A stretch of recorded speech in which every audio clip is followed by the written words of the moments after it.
ইরানের সামরিক সক্ষমতা এতটাই শক্তিশালী ও প্রস্তুত যে প্রয়োজনে ইরান টানা ২ বছর ধরে প্রতিদিন ইসরায়েলে হামলা চালাতে পারবে। এমনটাই জানিয়েছে ইরানের ইসলামী বিপ্লবী গার্ড বাহিনীর ঊর্ধ্বতন উপদেষ্টা মেজর জেনারেল ইব্রাহিম জাব্বারি।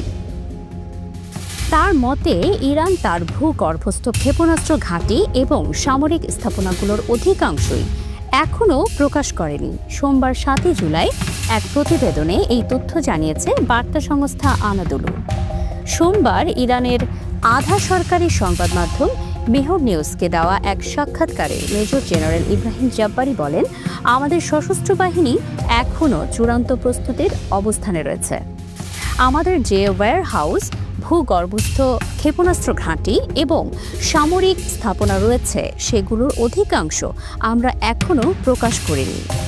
তিনি আরও বলেন, যদি ইসরায়েল বা যুক্তরাষ্ট্রের সঙ্গে পূর্ণাঙ্গ যুদ্ধ বেঁধে যায় তবুও টানা ২ বছর ধরে প্রতিদিন ব্যবহারের পরও আমাদের ক্ষেপণাস্ত্র সরবরাহ শেষ হবে না।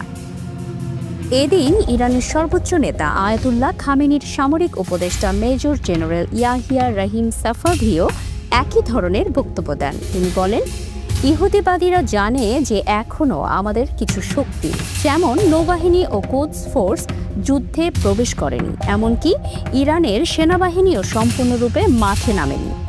তিনি জানান, এই পর্যন্ত আমরা কয়েক হাজার ক্ষেপণাস্ত্র ও ড্রোন তৈরি করেছি এবং সেগুলো নিরাপদ স্থানে সংরক্ষিত রয়েছে।